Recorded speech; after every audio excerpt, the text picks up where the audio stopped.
언택트 시대의 온라인상 재무조언이 어떤 식으로 변화할지 이야기를 한번 들어보기 위해서 오늘 미래에셋 은퇴연구소의 김동엽 상무님 모셨습니다. 반갑습니다. 네, 안녕하십니까. 우리가 한 10년 전, 20년 전에 중국집에 가면 중국집에서 주방, 홀, 그 다음에 배달하시는 분이 다 하나의 구성원으로서 같이 일을 했잖아요. 그래서 네네. 보통 주문을 하면 전화로 배달시키면 소속된 점원들이 배달을 갔었는데 네. 지금 어느 틈엔가 온라인이 활성화되고 이제 플랫폼들이 생기면서 뭐가 분리되기 시작했냐면 배달이라는 배달. 부분들이 중국집에서 완전 떨어져 나가는 네. 일들이 생겼거든요. 맞습니다. 그리고 거기 배달이라는 거에 가치가 창출되고 거기에 대금을 지불하는 거. 네. 예전에는 어떤 음식점에서 물건을 배달시켰을 때, 음식을 배달시켰을 때 배달원한테 우리가 팁 형태, 수수료 형태로 돈을 주는 거에 대해서 되게 터부시했지만 지금 그거를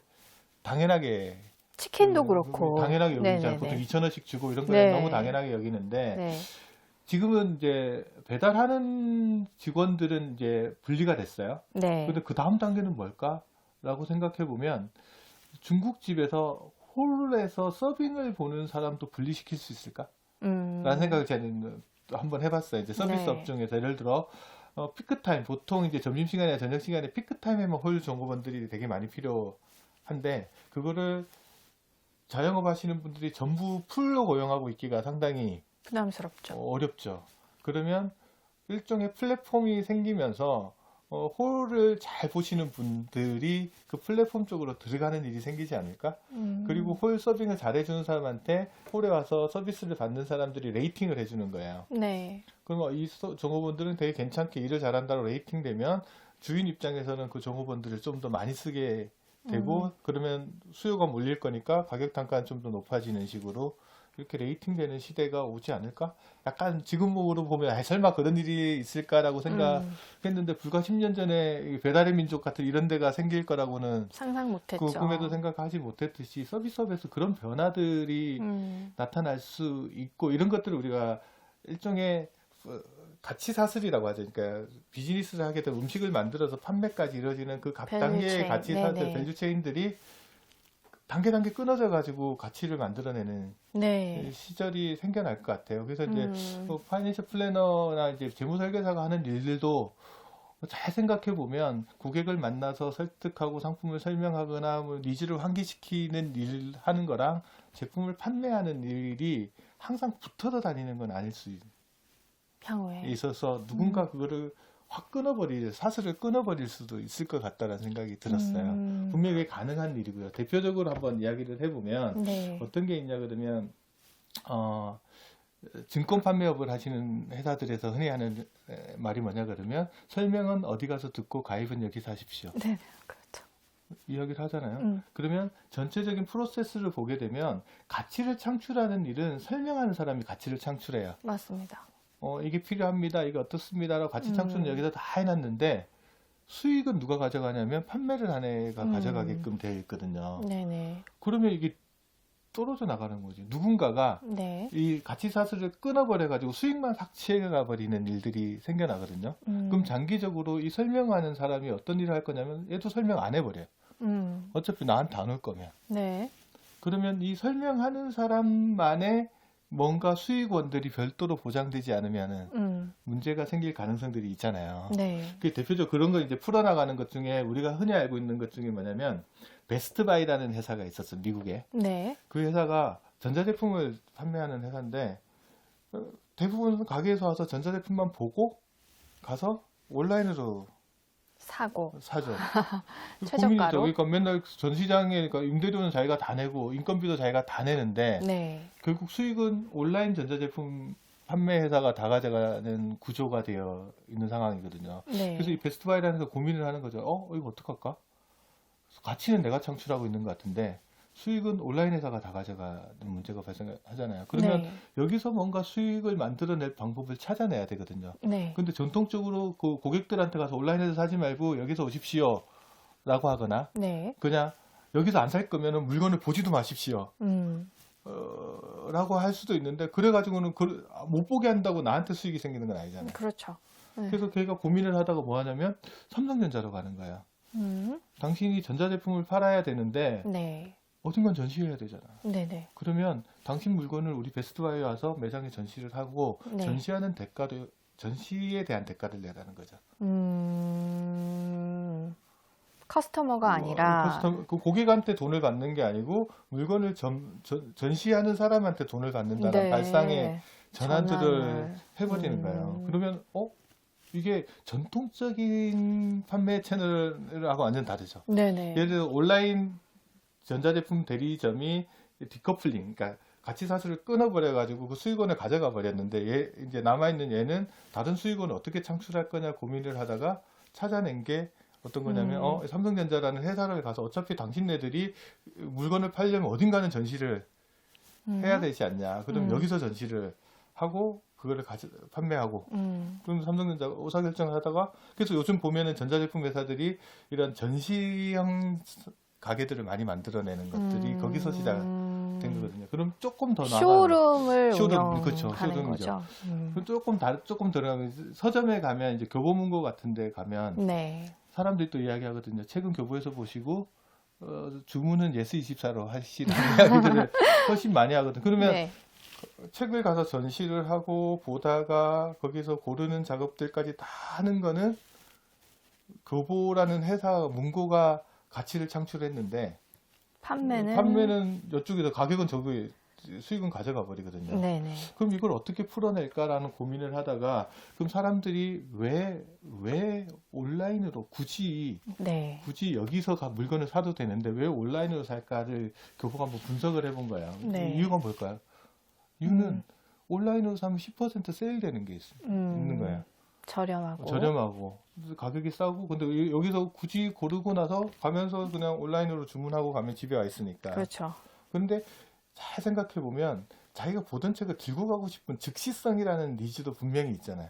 그러니까 이제 무슨 서비스를 하냐면 바로 드림 서비스를 하는데 현장에서 보던 책을 그 자리에서 온라인으로 결제를 하고 들고 나가게끔 해주는 서비스를 하면 이쪽에서 디커플링 하려고 애를 썼던 것들을 다시 자기가 커플링 시켜가지고 수익을 자기가 가져갈 수 있는 구조가 되거든요. 그러면 네네. 온라인으로 주문했으니까 여전히 10% 세일되는 거는 똑같거든요.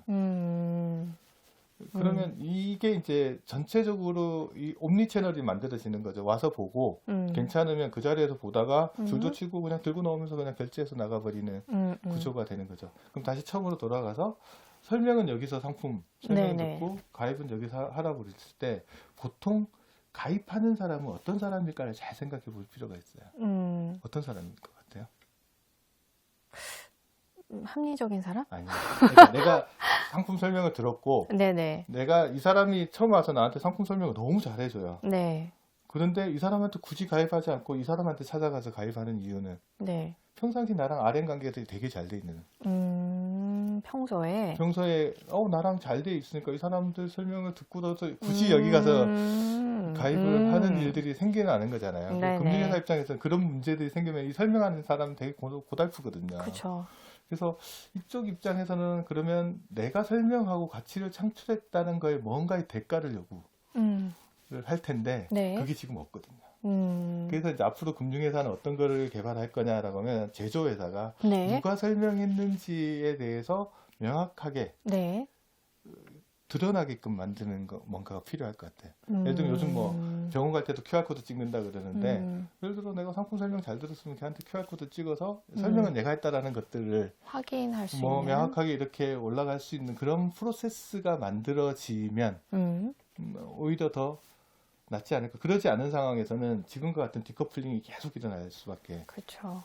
없죠. 그러면 설명은 누가 하든 간에 이쪽에서 RM을 잘 잡고 가는 쪽에서 이거를 디커플 끊어가지고 가치는 여기서 창출하고 수익은 내가 가져가는 구조들을 만들어낼 수 있을 것 같아요. 그래서 그런 부분들이 지금 현재는 2단계까지 와 있는데 앞으로 이쪽에 반격이 시작되지 않을까.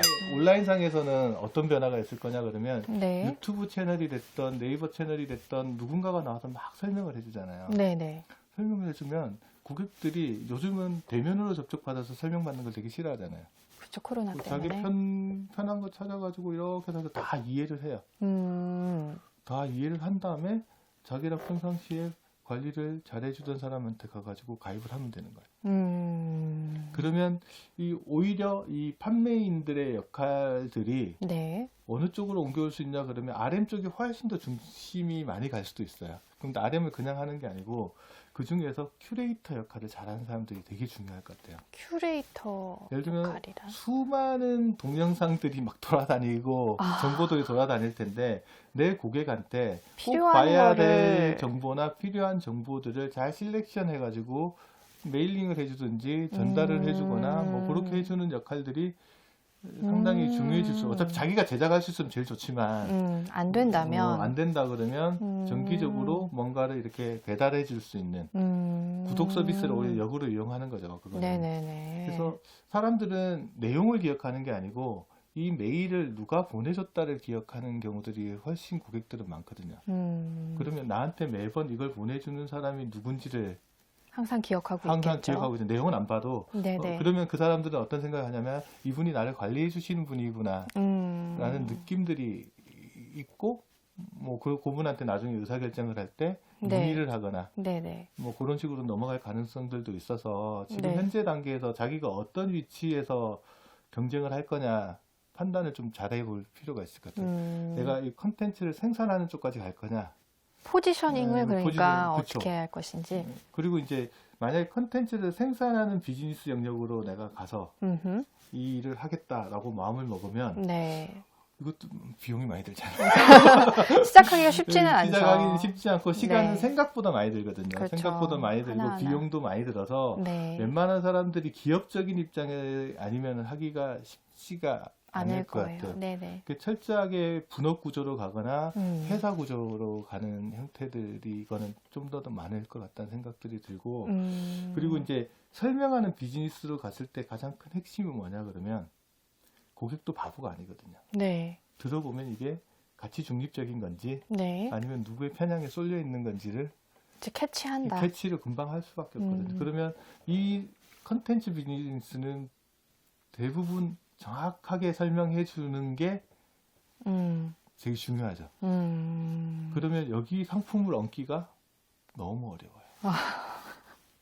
연결하기가 진짜 어렵겠네요. 그러면 어떻게 밝힐 거냐? 네. 이 유튜버가 됐던 온라인상에서 활동하는 재무설계사의 영역은 네.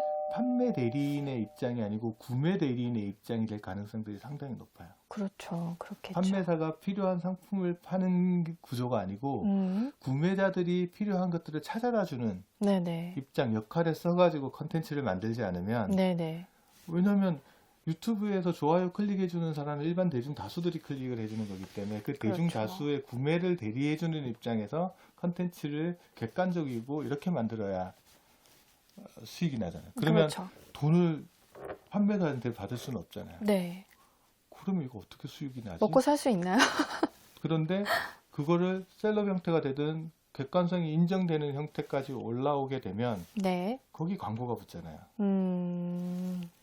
그러니까 기존에 해왔던 거와는 조금 전혀 다른 객관성을 확보하는 맥락이네요. 대신 네네. 다른 기업 측에서 광고를 그 네네. 제품하고 관련된 광고가 아니고 음. 제품하고 전혀 관계없는 광고라도 많이 보는 예를 들어 내가 가진 컨텐츠가 50대 남자들이 많이 보는 컨텐츠를 내가 계속 양상하고 있다면 그 제품을 팔고 싶은 사람의 광고를 붙어서 들어오는 거니까 그런 형태로 객관성을 어떻게 확보하느냐 하는 부분이 이 컨텐츠 비즈니스에서 성공의 좋고 관건. 오히려 아니면 아예 내가 이런 거 하는데 스폰이 들어온 거 있으면 확실히 스폰이라는 거를 밝히고 네, 그렇죠. 정확하게 설명을 하고 객관적인 내가 스폰을 받았는데 네. 이 제품에 대해서는 정확하게 설명해 드리겠다라고 하는 요 관점. 음. 그러니까 많은 구매자를 대리할수록 자기의 힘이 커지고 그러면 이쪽 판매회사랑 바게닝 파워 이 싸움에서 네네. 힘을 더 가질 수 있는 사람들이 되잖아요. 네네. 그런 식으로 좀 변화를 해 나갈 것 같다는 생각들이 저는 많이 들고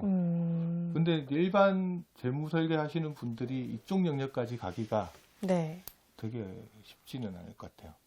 그래서 아까 그거보다는 큐레이팅을 잘해서 내 고객들한테 그거를 잘 전달해 주는 역할까지로 내 역할로 잡을 건지 네. 아니면 이거 제작까지를 내 역할로 잡을 건지 네. 아니면 나는 이쪽 끝단에서 나는 그래도 여전히 셀링 할 거야 이런 역할을 잡을 건지 네. 뭐 그거에 좀 달라지는 부분들이 분명히 있지 않을까 그런 생각들을 저는 좀 요즘 많이 하게 돼요. 이게 그 역할 변화가 생각보다는 조금 더 빨리 오지 않을까? 라는 생각도 좀 합니다.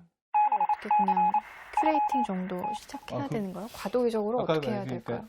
객관적인 컨텐츠를 만들었을 때 나중에 이걸 그러니까 구독자들을 확보할 수 있잖아요. 네네네. 그러면 이제 뭐가 중요하냐 그러면 금융상품은 판매에 있어서 설명도 필요하지만 설득이 필요한 영역이 있어요. 그렇죠. 그러니까 잘 듣고 이해를 했다고 금융상품을 가입하지는 않거든요. 누군가 이해를 했는데 마음이 동할 때 살짝 더 밀어줘야 금융상품을 너치가 그렇죠. 필요하죠. 그게 설득의 영역이거든요. 네네네. 설득의 영역에 서 있은 사람이 또 가지고 있는 장점들은 분명히 있어요. 그러니까 뭐 고관여 고객 같은 경우에 자기가 좋아하는 상품들 다 찾아가지고 이게 괜찮다는 건 알겠는데 마지막으로 누군가에 물어볼 쓸 때 그 네네네. 사람이 되려고 하면 아까 제가 말씀드렸듯이 고객하고 RM을 어떻게 가져가느냐. 릴레이션십을 어떻게 그게 관계를. 상당히 더 중요해진 시대가 될 수도 있을 것 같아요. 그래서 그리고 또 뭘 또 고민해봐야 되냐면 내가 뭔가를 한다라는 거는 네. 이제는 전 세계에서 제일 잘하는 사람하고 경쟁하는 시대가 열리는 거예요. 내가 A를 설명하면 고객이 그 설명을 듣고 검증을 어디서 하냐 그러면 유튜브에서 유튜브에 가서 검증을 하거든요. 그 유튜브에서 걸리는 사람은 누구예요? 그 분야에서 최고가 검색이 최고의 가는 되겠죠. 사람도 있죠. 이게 예전에 로버트 프랭크가 부자 아빠의 몰락이라는 책을 썼는데 거기서 이런 이야기를 해요. 봉건 시대에는 이 왕국, 조그만 왕국 하나마다 네. 이 성 하나마다 다니는 데마다 왕자들이 다 있잖아요. 네네. 거기 가면 그 왕국마다 오페라 가수가 하나씩 있어요. 음, 노래 잘하는 애가 하나씩. 네. 걔는 거기 고용돼서 거기서 일하지 딴 데 이동을 잘 못하잖아요.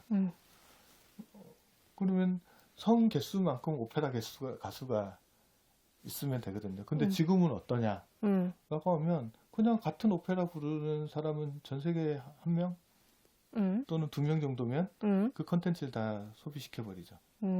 최근에 이제 코로나가 닥치면서 대학교에 어떤 이야기들이 나오냐면 회계학과에서 회계 원리를 강의하는 사람이 있어요. 네. 이거는 회계 원리가 누가 가르치든 똑같잖아요. 네네. 그러면 대한민국에 회계 원리 가르치는 사람은 한 사람이면 되거든요. 인강으로 다 들으면 되니까. 어차피 온라인으로 강의하는데 네네. 왜 모든 교수들이 나와가지고 회계 원리를 똑같은 컨텐츠를 가르치냐 이거죠. 네네. 그냥 기본적인 원리는 한 사람 제일 잘하는 사람이 가르치면 된다. 그리고 자기가 특화되어 있는 무슨 분야들이 있어서 이거는 이 사람이어야만 된다라는 분야가 없는 사람들은 그냥 똑같은 거 하는 사람 중에서는 제일 잘하는 사람 한 사람이 모든 걸 다 가져가 버리거든요. 그게 지금 어디서 일어나냐면 고등학교에 있는 온라인 강의에서 일어나고 있던 학원들. 이미. 예를 들면 온라인에서 수학 제일 잘 가르치는 사람 한 사람이 모든 고등학생들의 수업을 거의 대부분을 가져가 버리잖아요. 그럼 온라인은 좋은 건 뭐냐 그러면 동시에 수백만 명이 들어도 잼이 안 난다는 거예요. 다 들을 수 있거든요. 그러면 그 사람이 다 가져가 버려요. 그러니까 승자독식. 승자독식이죠. 그러니까 부자 아빠의 몰락이라는 것들이 하는 이야기는 뭐냐면 네. 온라인 시장이라는 것들은 공간적인 제약이 하나도 없어요. 네. 그 다음에 동시에 여러 명이 막 들어올 수도 있는 시장이기 때문에 네. 이 시장으로 가는 거죠. 저희 연구소에서도 예를 들어서 온라인 라이브 세미나를 하면 네. 보통 오프라인 세미나 할 때 200명 정도를 모으면 비용이 네. 상당하게 들어가요. 네, 그렇죠. 그러니까 강의장 대여로 들어가죠. 오시는 분한테 간단한 선물도 해주고 저녁에 오시니까 간단한 뭐 다과. 요리거리도 주고 뭐 이러면 몇백만 원 정도가 훅 들어가는데 네. 온라인으로 했을 때는 인원 제약도 일단 없고 네. 들어올 때 수천 명, 수만 명, 그리고 컨텐츠가 또 살아남아서 계속 굴러다닐 수도 있는 구조로 되어 있으니까 확장성이 엄청 뛰어난 구조가 되어 있으니까 그 부분이 달라진 거거든요. 근데 이게 온라인이 100% 다 좋냐라고 했을 때는 온라인은 균질한 데에서는 네네. 한 사람만 살아남아요. 네네. 그런데 내 컨텐츠가 네. 다른 사람하고 차별성 있다라고 하면 그 세계에서 내가 살아남을 수 있거든요. 그러니까 그 영역을 내가 확보하고 있느냐. 그게 쉽지 않지 않을까요? 근데 쉽지 않다고 안 하면 이제 종속되는 거죠. 그래서 네. 예를 들면 A라는 학원의 수학 선생님이 1타 네. 강사다. 네네. 그분이 예를 들어 고3 학생이 40만 명이면 40만 명 중에 한 번 정도는 그 사람 강의를 다 듣거든요. 그렇죠. 그럼 그 사람 40만 명이 그쪽으로 가는 거잖아요. 네네. 그러면 그 사람이 혼자서 그걸 다 컨트롤할 수 있느냐? 음. 아니죠. 그 사람은 강의를 하고요. 밑에 문제 내주는 사람 따로 있고, 평가하는 사람 따로 있고, 질문 응답하는 사람 따로 있고요. 아, 다 분업화되어 있네요. 전부 다 분업화되거든요. 그러면 우리 이쪽 업계도 예를 들어 온라인화가 되고 이런 게 가능해지면 특정한 사람들, 셀럽이라는 사람들이 위로 쓰고 그 사람들이 설명하는 업무들을 주로 많이 담당을 하겠죠. 그러면 그 밑에서 그 설명하는 사람이 만들어낸 컨텐츠를 제작하는 사람들이 있어야 될 거고, 네. 그 다음에 일일이 오는 사람들, 위에서 설명을 했으면 와가지고 개별 상담하는 리저들, 온라인 상담하는 리저에서 그게 답변하는 사람들도 있을 거고요. 뭐 그런 다양한 영역들의 비즈니스가 생겨날 가능성들이 저는 있고, 그런데 이제 그 상단에 서 있는 사람하고 밑으로 내려와서 하단에 서 있는 사람의 수익 구조는 많이 차이가 나겠네요. 다르고, 그리고 내가 개별적으로 서서 이렇게 기업화된 회사랑 싸운다라고 생각하면 네.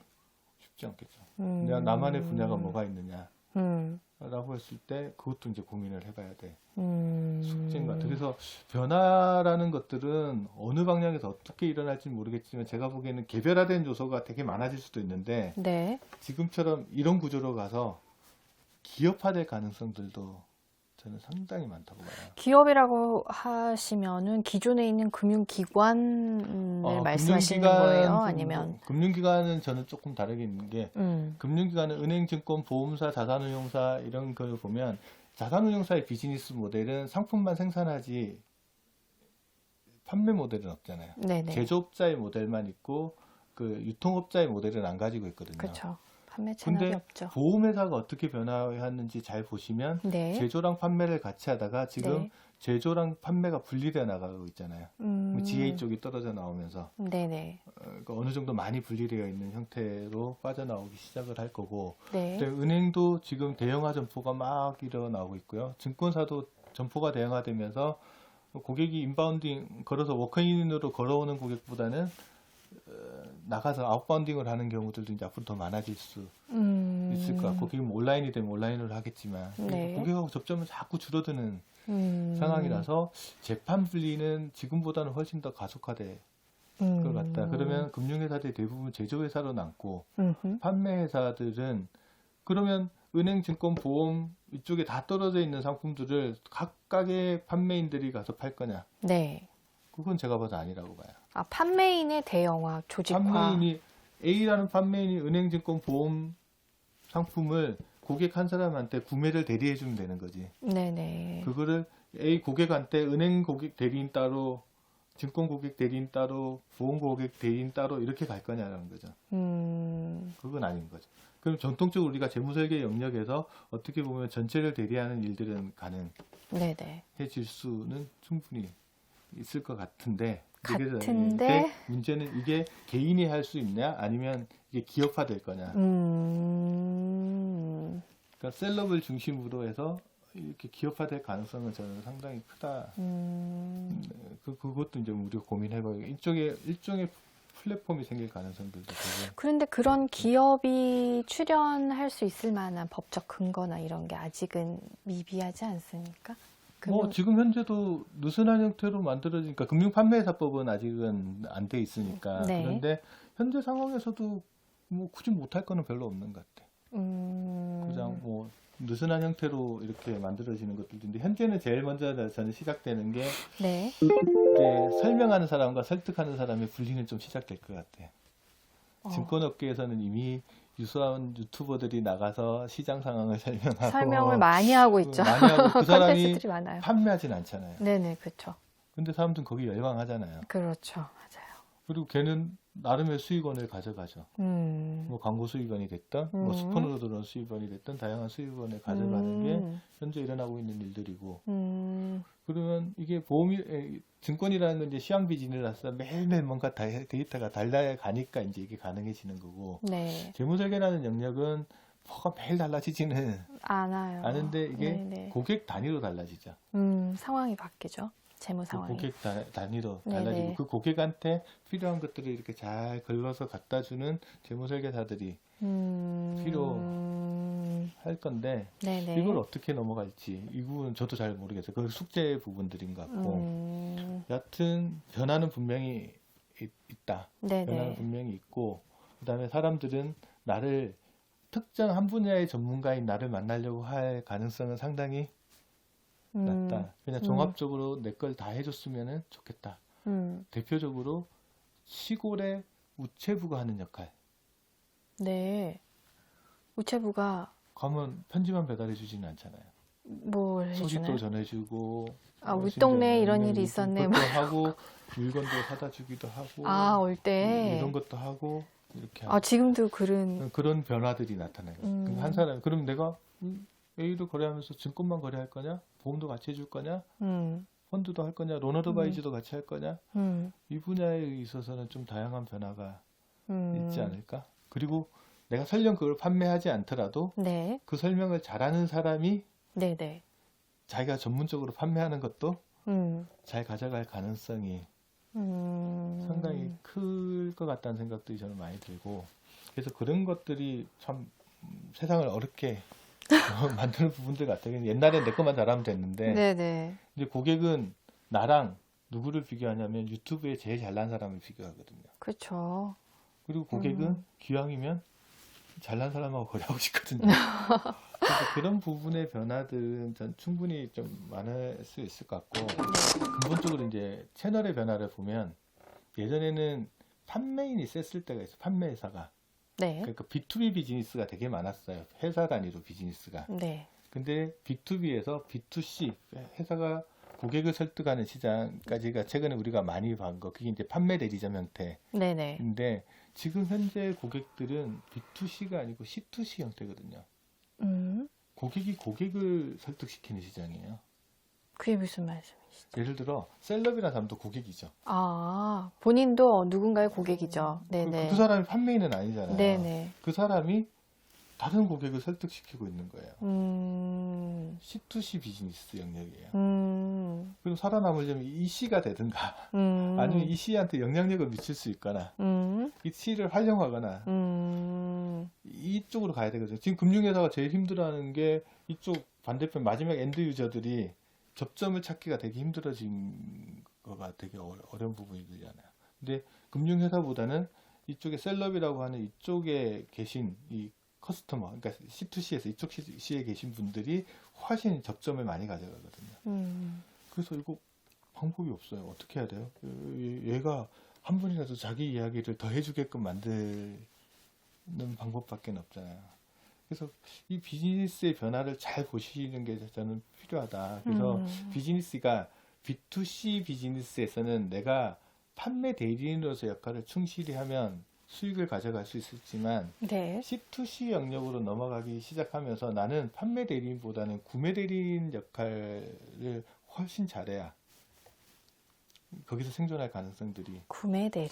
그러니까 구매 대리인 역할들을 훨씬 많이 해야 될 것 같고, 그게 훨씬 더 중요하죠. 구매 대리인이라는 것들은 근본적으로 고객과의 RM 관계들이 상당히 중요하고요. 고객이 원하는 정보를 정확하게 가져다 줘야 되고요. 네네네. 막 시중에 돌아다니는 여러 가지 이상한 정보들 중에서 고객한테 꼭 필요한 정보를 큐레이팅해서 전달해 주는 것도 중요하고요.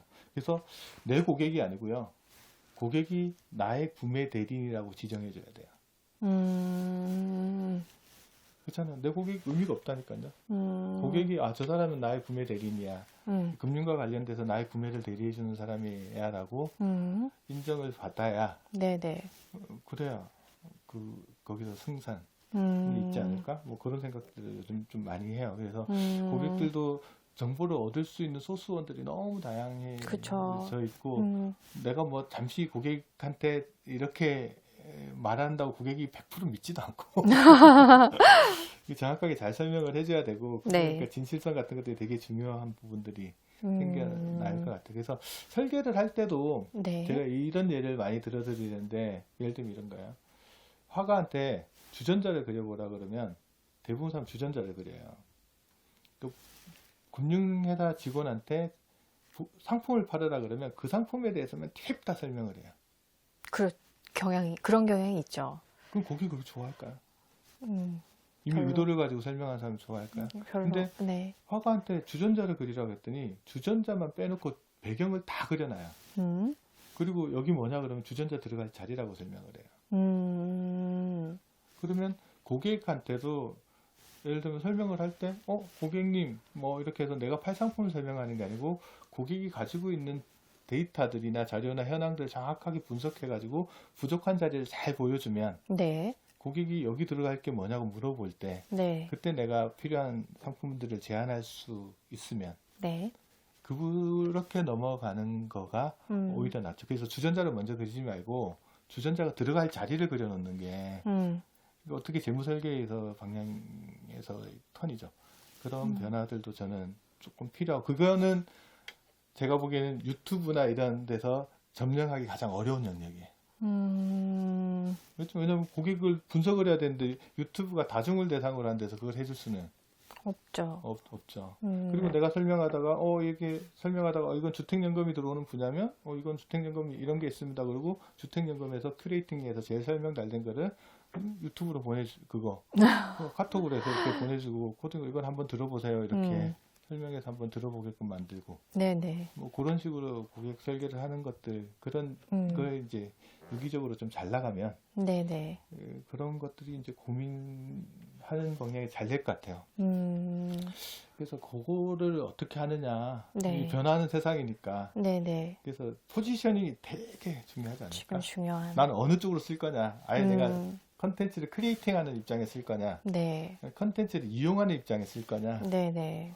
뭐 그렇잖아요. 네. 아니면 이 이용을 잘해서 내가 판매하는 입장에서 이쪽에서 오리엔트돼서 입장을 쓸 거냐? 뭐 네. 이런 것들이 지금 온라인화 되는 세상에서는 조금 가장 중요한. 거, 자기 역할에 대한 것들을 정확하게 알고 가져가자. 뭐 네, 이런 네. 것들이 되게 중요한 것 같아요. 홍보.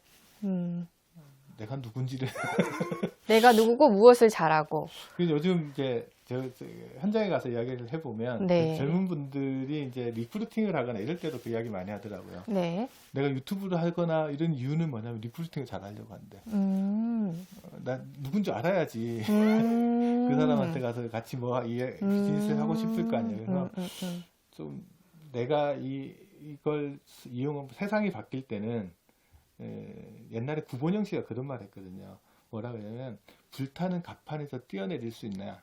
그러니까 갑판에 막 유조선 갑판에 불이 나요. 네. 그러면 지금 불이 났는 시점에서는 빨리 뛰어내리거나 이런 선택을 하면 가지수가 되게 많은데 내가 네. 뭐 생명을 구할 방법들이 네. 여러 가지가 있는데 끝까지 뛰어내리기 힘들거든요. 네. 그러니까 끝까지 해서 마지막에 어쩔 수 없을 때 사람들이 뛰어내린다고요. 음. 그럼 유일하게 방법이 하나 남았을 때까지 기다렸다가 뛰어내리거든요. 그러면 뭐 외통에 걸리는 경우들이 되게 세상의 변화가 지금 막 시작되는 입장에서는 다양한 나의 포지셔닝들을 선택 대안들을 생각해 볼 여지가 지금까지는 좀 있는데 그러지 않고 우중에서 밀리고 벼랑 끝에 몰릴 수가 더 있겠죠. 이상 갈 데가 없을 때 어쩔 수 없어서 했을 때는 그게 악수일 가능성들이 상당히 많죠. 제가 개인적으로 경험을 보면 예전에 그거 아이폰 나오기 전에 네네. 우리 음악 듣던 거 있잖아요. 네네네.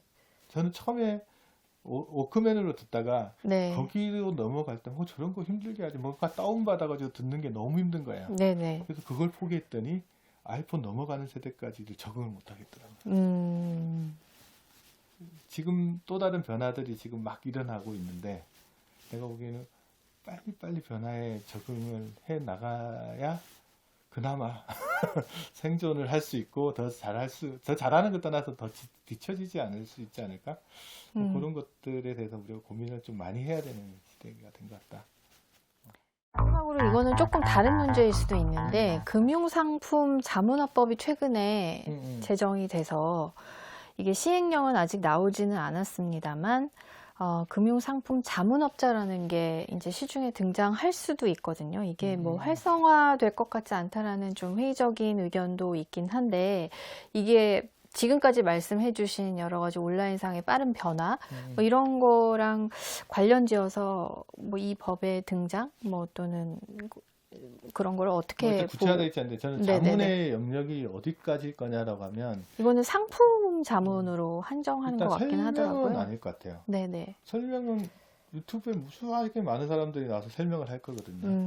그러면 자문이라는 거는 그 사람한테 오리엔트되어 있는 아니면 그 사람한테 제일 적합한 거에 대한 네. 1대1 뭔가가 가능해야 되는 네네네. 거잖아요. 그래서 그런 자문의 영역까지가 가기가 쉬울까? 저는 뭐 그러려면 어차피 RM이 먼저 돼 있어야 되지 않을까? 관계가 중요하다. 관계가 훨씬 더 중요하지 않을까라는 생각들을 하고 네. 모르겠어요. 이게 자문이라는 것들, 그러니까 결국은 여기 뭐냐면 자문만 했을 때 수수료 문제, 네네. 수수료 줄 거라는 영역이잖아요. 네. 물론 잘하시는 분들의 일부는 충분히 음. 역량이 있어서 가져갈 거지만 음. 그러지 않고 고객은 항상 내가 설명해 주는 거랑 아까 말했듯이 유튜브에서 제일 설명 잘해주는 사람 거랑을 비교를 할 테니까 네. 그 차별성을 어떻게 만들어낼 거냐 네네. 라는 부분들이 자문업의 성공 여부를 결정하지 않을까. 그냥 나다니는 것들의 내용만 가지고 내가 그걸 해준다고 고객이 만족할 거냐? 그건 나도 찾을 수 있어. 나도 네이버 할 수 있는데, 나도 유튜브 할 수 있는데, 뭐 그거잖아요. 네네. 최근에 제가 이제 유튜브 쪽에 관심이 많아서 이제 컨텐츠 이렇게 보면 네. 유튜브 컨텐츠는 어떤 게 성공하냐 그러면 네. 아주 쉽고 재밌거나 아주 어렵고 깊거나 가운데는 다 죽어버려요. 왜냐하면 가중된 검색하면 다 나오니까. 그러면 아주 쉬운 영역과 아주 어려운 영역 이쪽으로 갔을 때 이거는 재미의 영역이나 처음 쉽다고는 하지만 이거는 어떤 영역이냐 그러면 초심자 입장에서는 진입장벽을 깨줘야 되는 컨텐츠니까 나름의 역할이 있는 거고 네. 어느 정도 아는 사람 입장에서 야, 그 유튜브나 네이버 이런 데 나오는 거 말고 나한테 맞는 것 좀 해줘봐. 좀 더 깊이 있는 것 좀 해줘봐 하는 컨텐츠들이 이렇게 막 U자형 곡선을 그린다 그러거든요. 네네. 컨텐츠가. 네. 그 가운데 그냥 검색하면 찾을 수 있는 컨텐츠들의 접속량이나 이런 것들은 많이 줄어요. 이건 또 여기는 유튜버들끼리 경쟁이 레드오션. 네. 엄청 깊은 거라서 그러면 어느 한쪽에 서야 될 건데 자문도 난 비슷할 것 같은데 자문도 소익 쪽에 서서 새로운 고객들이 계속 발굴을 많이 네. 해내거나 아니면 내가 가진 고객들한테 깊이 있고 심도 있는 자문을 제공할 할 것인가? 거냐. 그냥 어정쩡하게 서서 누구나 하는 그것만 해가지고는 구덩이에 빠질 수 있겠네요. 쉽지 않을 것 같다는 생각이 듭니다. 여기까지 뭐 어때 제 머릿속으로 생각한 거고 네네. 물론 뭐 그 나름대로 영역에서 또 자기 일을 잘하시는 분들은 또 나름대로 있을 것 같은데 그런 네네. 부분을 한번 고민을 해줘야 되고 여하튼 이제 온라인이 되면 네네. 이 언택트 시대가 됐을 때 경쟁은 네네. 지금보다는 훨씬 더 무한 경쟁 더 치열해진다. 이지 않을까? 그렇게 하고 기회는 되게 많은 것 같아요. 치열하지만 기회는 있다. 기회는 훨씬 많죠. 변화가 시작됐으니까 거기서 서서 아까 제가 말하는 그런 플랫폼 기업들을 만들어낼 수도 있고요. 네네. 예를 들어 아까 제가 가치 사슬 있잖아요. 네. 제품을 만들어내면서부터 판매가 이루어지는 단계에 연결고리가 약한 부분들을 찾아서 그것을 떼어내서 비즈니스 모델로 만들 수 있으면 거기서도 또 성공할 수 있으니까 그런 부분들이 이제 만들어지면 저는 그런 것들이 비즈니스 영역이 되거든요. 네. 그러니까 그런 것들도 하나의 비즈니스 방법으로 찾아볼 수 있고 뭐 그런 거 잘 챙겨보는 게 변화가 있을 때는 네. 위기라고 그러잖아요. 네네. 위기라는 거는 위태로움과 기회 요인을 같이 가지고 있거든요. 네. 그러니까 위태로움만 볼 거냐, 기회 요인을 볼 거냐. 그러니까 위기는 위험하고는 달라요. 우리가 리스크라는 말을 쓰는데 리스크는 대인자가 아니거든요. 그러네요. 다르네요. 그렇죠. 리스크는 위험이라고 번역하기는 있지만 리스크는 기회 요인들을 항상 내포하고 있기 때문에 네. 그걸 좀 더 많이 봐야 되지 않을까? 그 옛날에 그 사우디의 석유 장관인 야만인가? 뭔가 그게 무슨 이야기를 했냐 그러면 네. 돌이 없어서 석기 시대가 끝난 건 아니란 말을 했어요. 그 사람이 그 이야기를 한 거는 석유는 우리는 계속 생산하지만 석유 시대는 끝날 수 있다라는 이야기들을 하고 싶어서 그 이야기를 한 건데 지금 되고 있는 비즈니스가 뭔가가 모자라서 끝난다는 건 아니에요. 더 나은 게 나오면 급속히 없어질 수도 있거든요. 네. 그렇다고 그러면 항상 그 기회의 요인, 변화의 요인들을 좀 잘 보고 네. 어떻게 할 건지 좀 생각을 많이 하면서 네. 살아야 됩니다. 저도 뭐 이런 이야기 하지만 저도 제 앞길이 있구만. 뭐 누구도 모르는 거니까요. 근데 항상 네네. 촉을 세우고 가야 되고요. 바람이 불면 풍차를 돌려야지 바람이 불 때 담장 밑에 숨어 있으면 해결되는 건 담장- 무너지겠죠. 담장 밑에 있으면 담장에 깔려 죽는 수도 네. 좀 새로운 기회 요인들 보고 좀 부지런히 움직여야 되지 않을까라는 생각을 해봅니다. 네. 오늘 언택트 시대 온라인상의 재무 조언이 어떤 식으로 변화할 것인지에 대한 좋은 아이디어 주신 김동엽 상무님 정말 감사드립니다. 네, 감사합니다.